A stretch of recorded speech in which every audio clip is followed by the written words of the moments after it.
É necessário e urgente sonhar.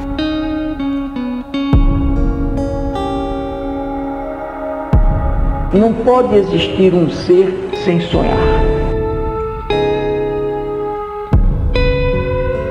O sonho é rastro. Você é o único representante do seu sonho na face da Terra. Já pensou um mundo sem guerra e com mais interpretação do sonho?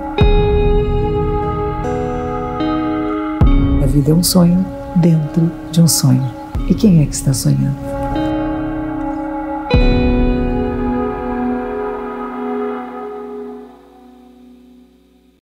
Somos resultado de um longuíssimo percurso cooperativo e a valorização desse caminho é nossa melhor chance de seguirmos evoluindo. O que está em jogo são as últimas fronteiras da humanidade. As frases estão no livro Sonho Manifesto, do neurocientista Siddhartha Ribeiro, lançado este ano. Siddhartha podia pesquisar sono, sonho e memória em qualquer universidade do mundo, mas escolheu criar o Instituto do Cérebro em Natal, ser professor da Universidade Federal do Rio Grande do Norte e participar de um movimento de repatriação de cientistas. Ele é nosso convidado hoje porque conhecer melhor quem faz ciência no Brasil e ainda de forma tão apaixonada pode nos ajudar a entender que Brasil é este, com 200 anos de independência. Sonha o rico na riqueza, que cuidados lhe oferece. Sonha o pobre que padece na miséria e na pobreza. Sonha o que busca a beleza. Sonha o que luta e pretende. Sonha o que agrava e ofende. E no mundo, em conclusão, todos sonham o que são. Siddhartha, muito obrigado por ter aceitado o nosso convite. É um prazer e uma honra conversar com você. Renata, é um prazer estar falando contigo, com todos que estão nos assistindo. 200 anos é pouco. Mas eu queria te pedir essa reflexão, né? Que Brasil é este com 200 anos de independência, na ciência? O Brasil é um quase país. O Brasil não é um país ainda. O Brasil está em construção. E é isso que me dá esperança, que a gente está construindo esse país. Se ele parece horroroso, é porque ainda não está pronto. Agora, o que a gente precisa de fato construir é um projeto diferente desse projeto que está em curso desde que os portugueses aqui chegaram, né? E sobretudo nos últimos 200 anos em que havia essa entidade independente chamada Brasil. Mas independente de quê e de quem?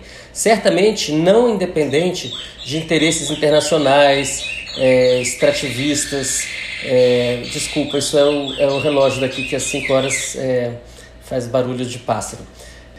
Então a gente está falando de um país dependente de muitos outros países, para a produção de uma série de coisas que a gente precisa para viver e que a gente não sabe fazer no Brasil e que, ao longo da nossa história, começaram a serem apropriadas pelo Brasil. Então a gente vem, nos últimos 200 anos, construindo esse país, que é um país que já tem uma base, né, um sistema nacional de ciência, tecnologia e inovação muito desenvolvida e que vem sendo desmontada nos últimos 5, 6 anos. Então, o Brasil tem muito a perder. Eu, como cientista, voltei para o país porque acredito no projeto Brasil, mas precisa ser um projeto diferente deste que está aí. Esse que está aí é um projeto de desigualdade, de bens materiais e também de bens imateriais, ou seja, o dinheiro é para poucos e a educação é para poucos, e o museu é para poucos e a biblioteca é para poucos e poucas. E a maior parte da população, a nossa maior riqueza, que são as pessoas, as crianças, sobretudo, que estão aí nas favelas, nas comunidades periféricas, a Deus dará. E é isso que a gente precisa mudar. Se a gente quiser ter um país de verdade, a gente tem que entender que muito mais preciosos do que ouro, nióbio, terras raras, são as crianças. Você atualmente é conselheiro da Sociedade Brasileira para o Progresso da Ciência, SBPC. Em que pé que a gente está em termos de financiamento da ciência no Brasil? A gente está na UTI respirando por aparelhos. Todo o ganho que aconteceu entre 2003 e 2015, né, um orçamento que foi quadruplicado, ele se perdeu de 2016 para agora. Isso significa que são equipamentos mais modernos, mais recentes, que não são adquiridos, equipamentos de grande porte que não têm manutenção, equipamentos de grande porte que não têm insumos para sua operação e a falta de treinamento de pessoal capacitado para operá-los e para fazer pesquisa. Isso significa a destruição do nosso sistema de bolsas de pós-graduação, isso significa a evasão de cérebros. O Brasil hoje ele é fornecedor de commodities para o planeta e é fornecedor de pessoas. Pessoas que foram muito bem formadas e que estão indo embora fazer suas carreiras fora do Brasil porque aqui tornou-se inviável. O que você fala para um jovem, para uma jovem de 20 anos de idade sobre a perspectiva de fazer ciência no Brasil?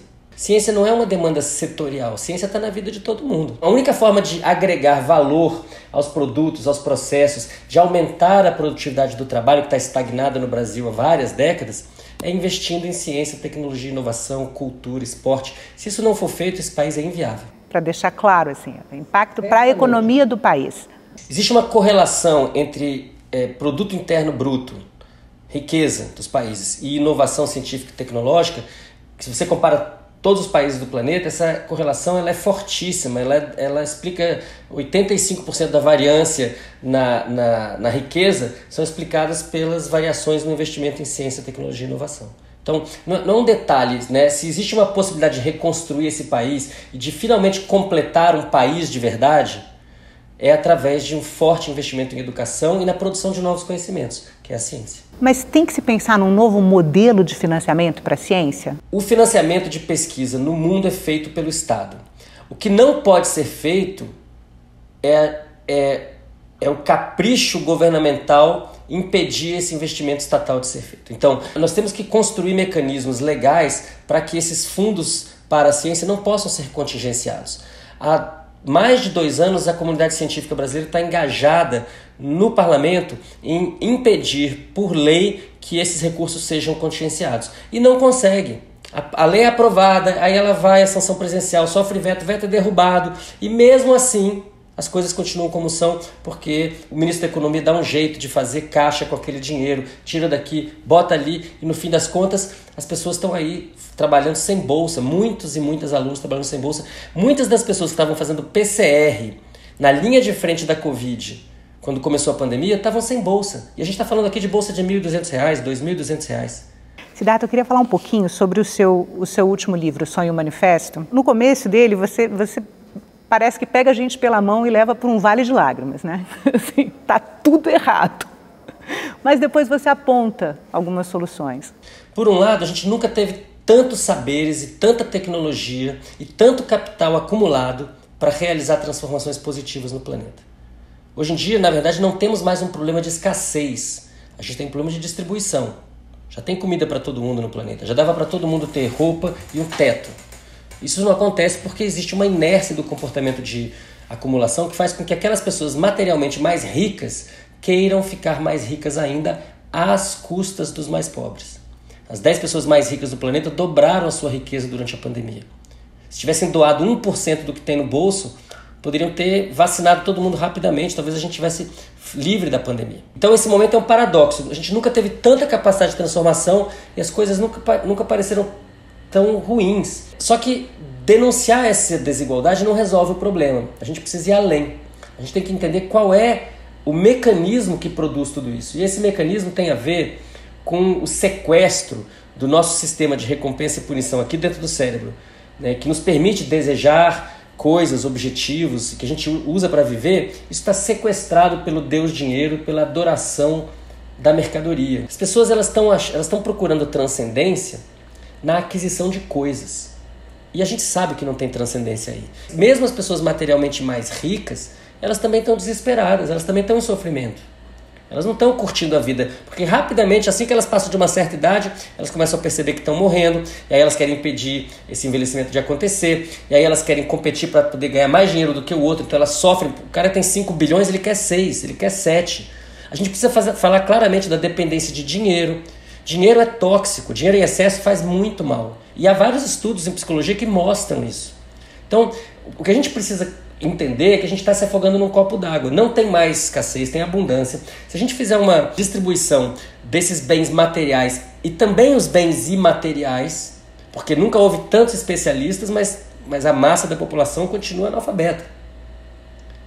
Se a gente conseguir distribuir isso no século XXI, a gente vai realmente honrar os nossos ancestrais e a gente vai realmente merecer a celebração dos nossos descendentes. Porque nós teremos aquelas pessoas que estão vivas hoje, as gerações vivas hoje, serão as pessoas que terão entendido o momento, compreendido a urgência da mudança e realizado a mudança. Se nós formos capazes de recuperar para o nosso futuro o nosso sono ancestral, o nosso sonho ancestral, uma alimentação saudável, livre de pesticida, de metais pesados, de microplástico, a gente tem jeito. E aí a gente vai olhar e falar, realmente o problema não era mais tão sério, era um problema mais psicológico e emocional do que material. O problema material está resolvido. A gente agora precisa dar um jeito, né, de, juntando todo mundo, produzir uma solução para todo mundo. Se a gente for capaz de unir os valores éticos e morais das religiões, dos saberes tradicionais, das mestras e mestres de saber popular, ao que tem de melhor na ciência e a todo esse capital acumulado, daqui a 100 anos o planeta é uma maravilha. Não só para a nossa espécie, mas para as outras espécies, porque a gente está provocando um holocausto entre animais e plantas.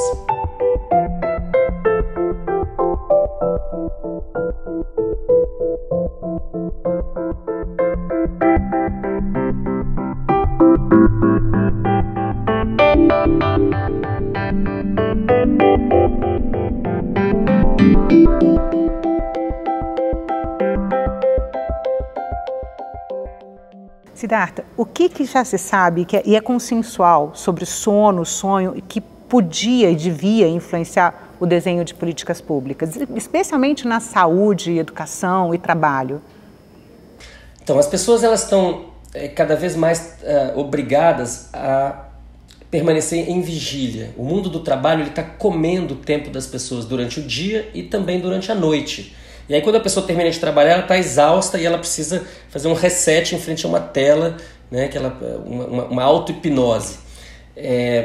O que isso faz? Isso faz com que a pessoa durma pouco. Dormindo pouco, ela não tem uma série de benefícios do sono. Então, uma pessoa que dormiu mal, porque precisa trabalhar, precisa acordar cedo e voltar ao trabalho, ela vai ter problemas cognitivos, ela vai ter dificuldade de lembrar o que sabe, dificuldade de aprender coisas novas, ela vai ter problemas emocionais, ela vai ter uma regulação emocional deficiente, ela vai se irritar facilmente, isso vai gerando consequências sociais em torno dela. Isso no dia seguinte, né? Se ela faz isso cronicamente, ela está se colocando em situação de risco para depressão, ela está se colocando em situação de risco para obesidade, problemas cardiovasculares, diabetes, e lá na frente ela está em risco para o mal de Alzheimer. Se a gente somar todas essas doenças e perguntar qual é o custo disso para o SUS, vai ficar claro que todo mundo tinha que dormir mais. Seria muito mais barato para a sociedade se as pessoas pudessem dormir mais. Ainda mais profundamente, a falta do sonho.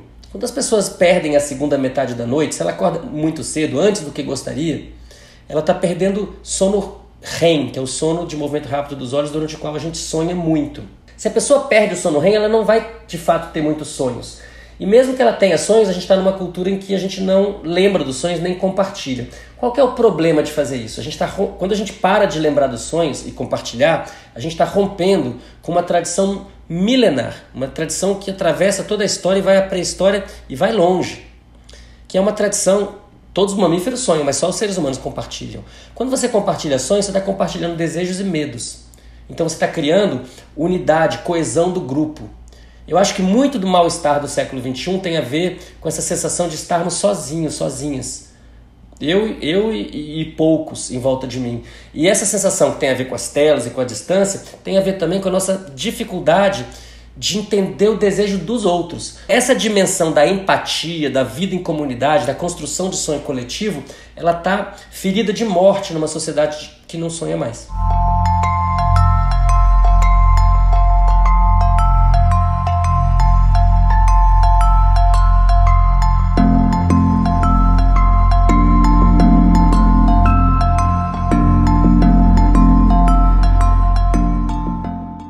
Mas o que a gente pode pensar em termos de política pública? É trazer o sono para dentro da escola e para dentro do local de trabalho. Não são só as crianças de 6 anos que têm que dormir na escola. Todas as pessoas que estão aprendendo precisam ter acesso ao sono, porque o sono é necessário para você aprender coisas novas e depois que você aprendeu é necessário para você consolidar aquilo que aprendeu. No meu laboratório fizemos vários experimentos mostrando que que o sono no ambiente escolar ele aumenta a duração das memórias. As crianças lembram por mais tempo daquilo que aprenderam. A educação que não tem soneca, de certa maneira, ela está enxugando gelo, né? Não é à toa que se você fizer uma prova de Enem com qualquer pessoa acima de 40, praticamente ninguém passa, né? Porque as pessoas não se lembram mais daquilo que estudaram. E por quê? Porque a educação ela é feita de uma forma que é para não durar. A soneca tem a ver com isso. Então precisamos trazer a soneca para dentro dos locais de estudo e trabalho. Tem uma terceira questão que também diz respeito a políticas públicas, que é criar campanhas de estímulo ao sono de qualidade e ao sonho compartilhado. Coisas muito simples, muito baratas, que com certeza vão ter um impacto muito grande na saúde física e mental das pessoas. Siddhartha, outro tema no qual você se destaca na luta contra a atual política de drogas do país, né? Você pode falar um pouco a respeito? Qual que é o impacto? O impacto da política de drogas atual ele é gigantesco e ele é extremamente nefasto, porque ele pune de maneira sistemática as pessoas negras, as pessoas pobres, as pessoas vulneráveis. A guerra contra as drogas, na verdade, é uma guerra contra as pessoas. E ela é a justificativa de todo tipo de barbárie, tanto a nível interno, a nível das comunidades periféricas, das favelas, do país inteiro, como a nível de geopolítico, né? Muito do que se fez na América do Sul, sobretudo na Colômbia, nas últimas décadas, foi com a justificativa da guerra às drogas. Então, a guerra às drogas é uma desgraça.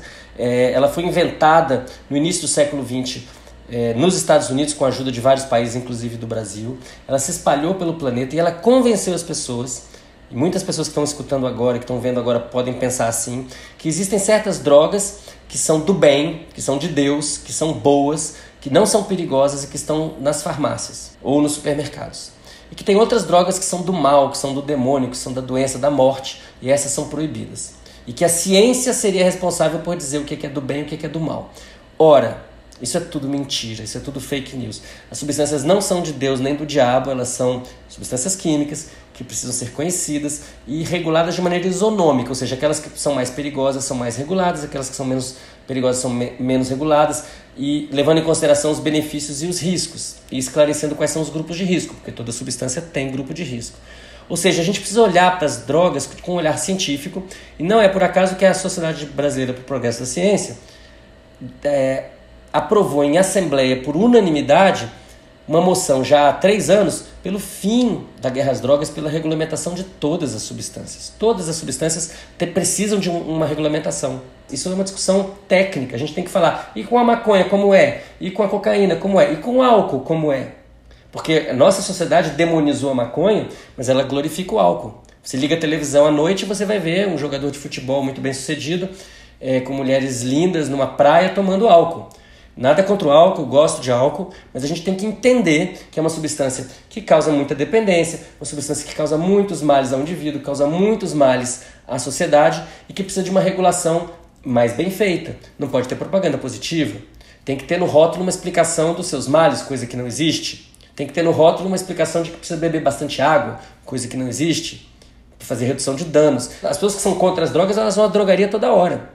Elas se drogam bastante, mas elas acham que está tudo bem, que elas receberam o aval da ciência para isso. E não é verdade. Basta, por exemplo, dar o exemplo dos antidepressivos. Você vai encontrar estudos sobre todos os antidepressivos que estão no mercado, tem estudos que embasam o seu uso. Mas e as pessoas que estão usando 4, 5, 6, 7 remédios diferentes, coisa bem comum hoje em dia? Quantos estudos científicos foram feitos para estudar a interação de tudo isso numa pessoa? Em geral, nenhum.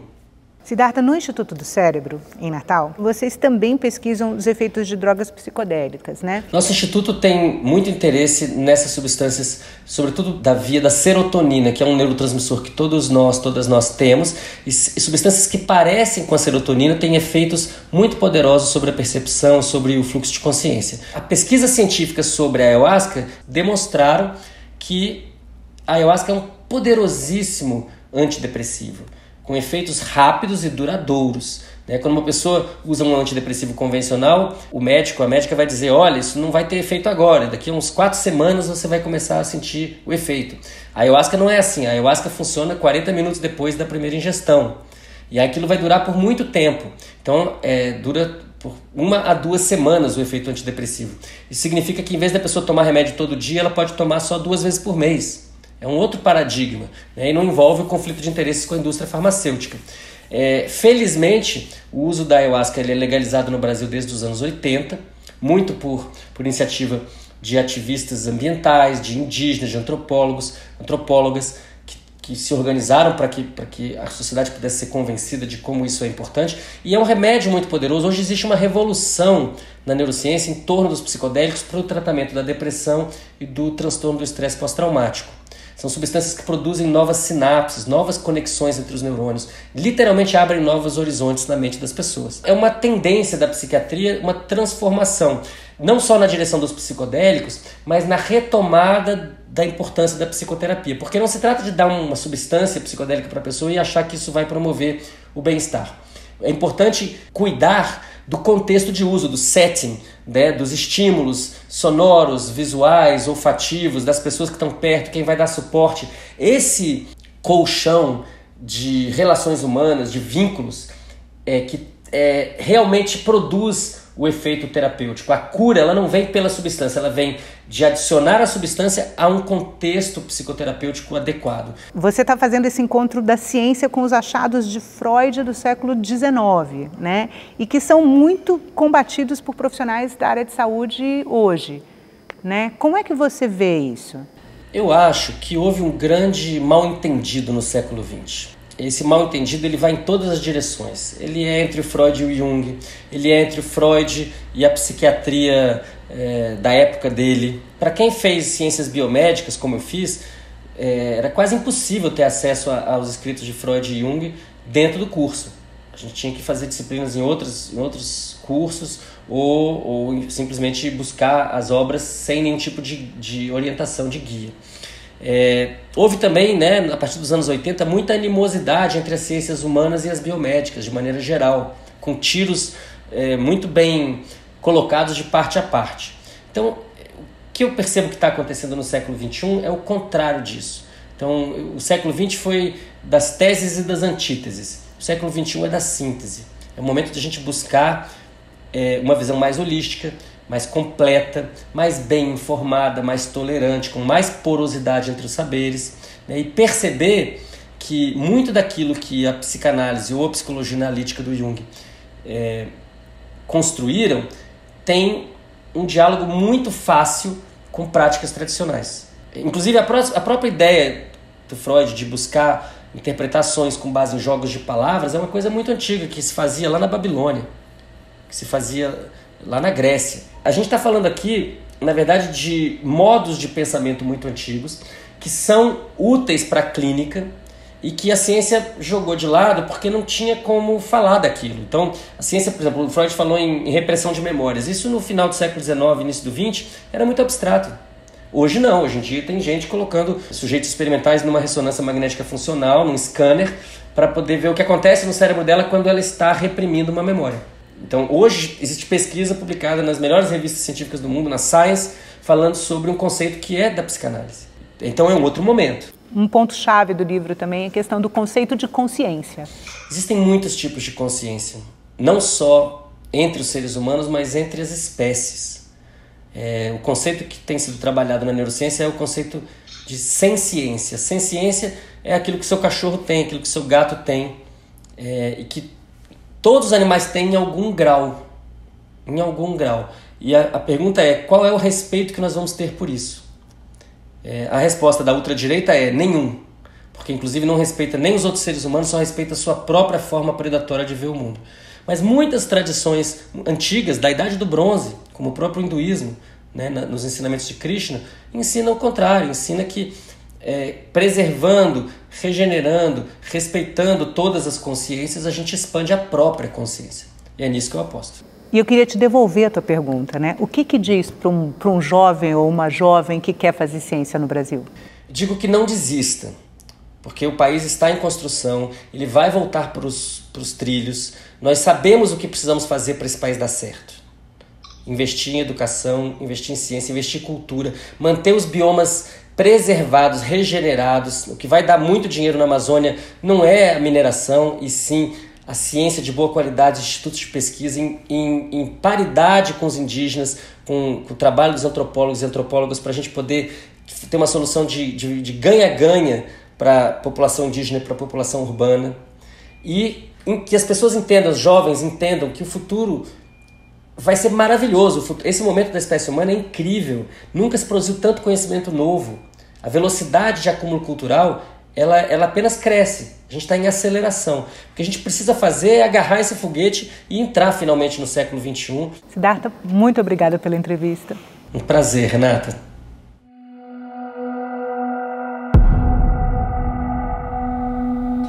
Eu sonho que estou aqui, de correntes carregado, e sonhei que em outro estado, como príncipe vivi, que é a vida, um frenesi. Geralmente quando eu sonho é algo que eu vivi durante o dia, alguma coisa que marcou. Quem não, né? Às vezes é uns pesadelos com as dívidas. Sonho real mesmo assim, não lembro. Sonhos imaginários, aqueles perspectivas de vida, talvez. Geralmente acordo bem, feliz, porque eu estava sonhando coisa boa. O nascimento da minha filha, né? Tive um sonho bem real, parecia que realmente estava vivenciando aquilo. Eu não sei se é porque eu fui dormir pensando e quando eu acordei decidida. E foi justamente no último dia de fazer a inscrição do Enem. E eu fiz, e foi nesse ano que eu consegui a conclusão de fazer a faculdade de enfermagem. Adoro na minha vida é dormir e sonhar. Que é a vida, uma ilusão, uma sombra, uma ficção, e o bem mais belo é medonho, pois toda a vida é um sonho, e os sonhos são.